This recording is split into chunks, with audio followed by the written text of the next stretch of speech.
Hello, and welcome to Jonathan Tobin Daily. I'm JNS Editor-in-Chief Jonathan Tobin.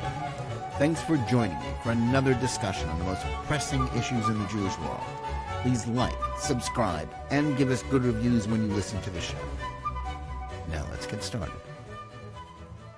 The narrative about Representative Jamal Bowman's impending landslide primary loss from progressive Democrats was already being set up the weekend before the votes in New York's 16th congressional district were counted last Tuesday. While some might have considered the presence of Senator Bernie Sanders as the featured speaker, a video from the Bronx rally for the congressman in which Bowman and one of his leading allies and fellow squad member, Representative Alexandria Ocasio-Cortez, danced around like teenagers at a rock concert before he launched into a profanity-laden tirade, went viral.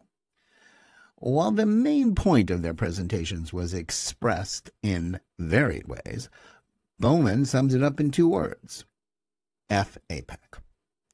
The same profound sentiment was widely shared on the left after the results came in, when Bowman was routed in his bid for re-election by longtime moderate Democrat Westchester County Executive George Latimer, who trounced Bowman by 58.6% to 41.4%.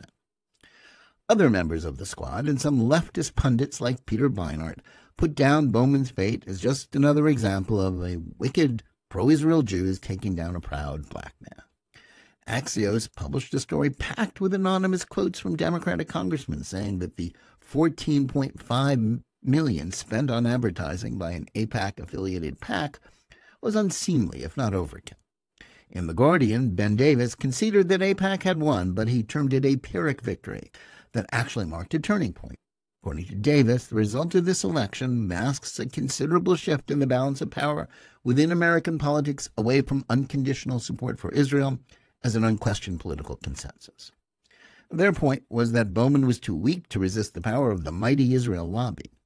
But the fact that this all-powerful force in American politics had to go to so much trouble and expense to take down one member of Congress was actually a sign of weakness.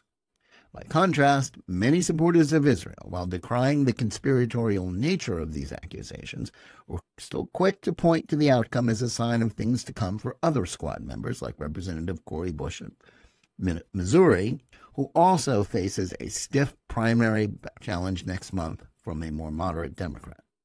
Their hope was that Bowman's loss would be a turning point in which centrists would begin to roll back the victories of the progressive wing of the parties. In recent years, it has so much leverage over the Biden administration on a host of issues, only one of them being anti-Israel sentiments. Both of these far-reaching conclusions are, however, wrong.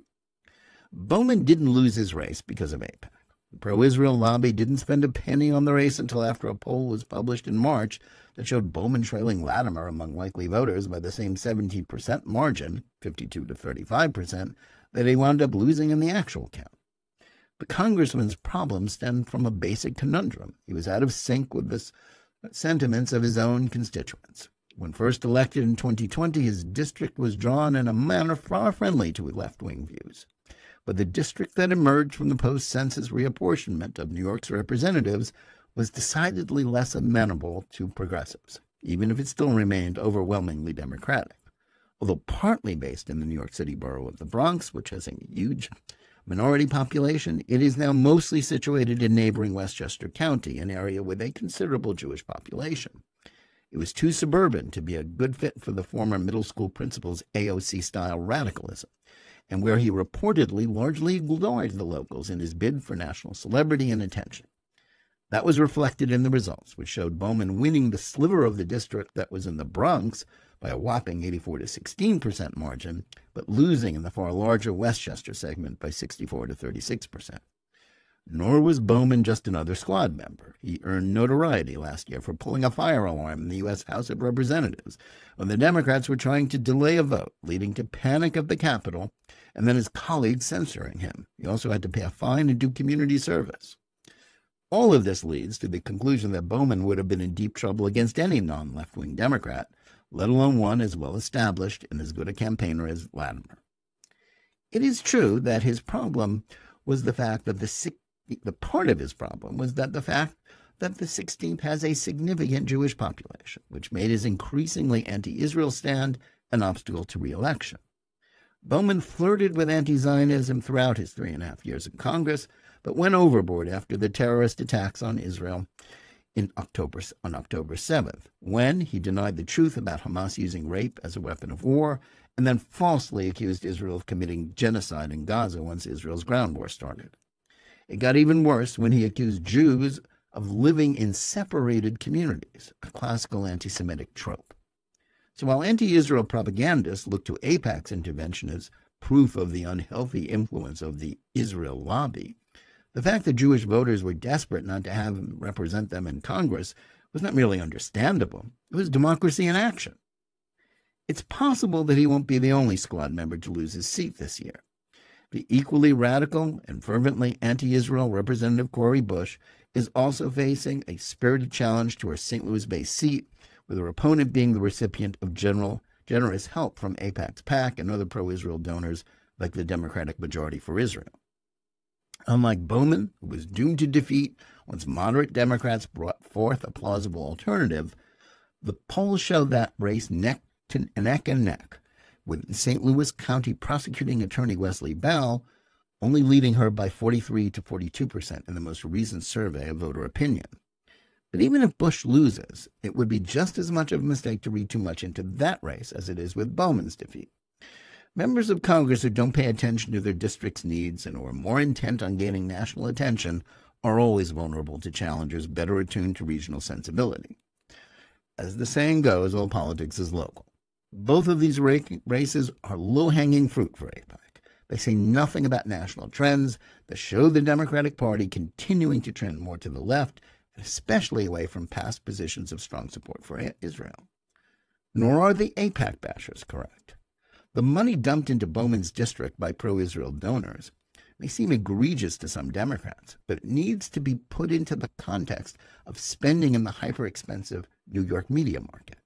The fact that Bowman raised approximately $6 million for what knowledgeable political observers knew from the start was a forlorn hope of victory shows that plenty of money is available for Israel haters. The talk of excessive spending is also pure hypocrisy, since Democrats think that there's nothing wrong with pro-abortion rights groups like Emily's List pouring money into a district, or when billionaire pro-gun political donors, like former New York City Mayor Michael Bloomberg, get involved. And that's not even mentioning the efforts of leftist billionaire philanthropist George Soros. He has targeted district attorney races around the nation for massive spending to elect prosecutors soft on crime, such as Manhattan's Alvin Bragg, who recently added the pro-Hamas rioters and destroyers of private property at Columbia University to the long list of criminals against whom he refused to press charges. AIPAC won in the New York 16 race and might win in Missouri. Yet as the pressure that was exerted on President Joe Biden to step back from supporting Israel from within his own party showed, Democrats are deeply divided on the Jewish state, and the loss of a couple of radicals won't change that. There are still plenty of pro-Israel Democrats like Latimer, but their numbers get fewer with the cycle. The notion of the bipartisan pro-Israel consensus, while always aspirational, is, like it or not, now more myth than reality, regardless of campaign spending tone. Even more troubling is the ease with which much of the left-wing media segued straight from Bowman's defeat to cycling the talk about the ominous impact of dark Jewish money. Pro-Israel campaign spending can have an impact on specific races, but it is a pittance when put in the context of overall national spending totals on all races.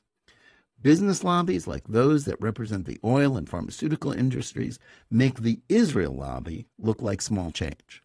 But that doesn't stop those who think there is something unwholesome about Jews who wish to defend their interests and beliefs by exercising their democratic right to take part in elections via speech, spending, and voting. At this point, no one in the pro-Israel community should have the least reticence about mobilizing efforts to defeat candidates like Bowman and Bush or their squad colleagues, Representatives Ilhan Omar and Rashida Tlaib. They have long since crossed the line that separates criticism of Israel's policies to the opposition of Israel's right to exist and straight-out anti-Semitism. Such words and actions should be opposed by all decent Americans, regardless of political affiliation. neither should Jews labor under the delusion that picking off a couple of squad members is enough to cope with a sea change of opinion on the left. The rise of woke ideology, intersectionality, and critical race theory have made it inevitable that left-wing Democrats would start mimicking old Soviet-era propaganda about Zionism and the Jews. As long as the U.S. educational system, much of the media and popular culture, is controlled by those who believe in these toxic lies, the anti-Israel left will continue to grow in influence inside the Democratic Party. In that sense, the Guardian's evaluation of the Bowman race might be soundly correct. That victory, however welcome it might be, is nothing more than a successful rearguard action, not a sign that the Democratic Party as a whole is coming to its senses about the woke left's anti-Israel bigotry. Thanks for listening. Please remember to tune in every day for Jonathan Tobin Daily Edition and every week for Think Twice, my full-length JNS TV program. Whether you're listening to us on Apple, Spotify, YouTube Music, or any of the other podcast platforms or on the JNS YouTube channel, please like and or subscribe to JNS, click on the bell for notifications, and give us good reviews. Please write to us at editor@jns.org and let us know where you listen or watch the show and what you think about it. And remember, keep reading and thinking for yourself.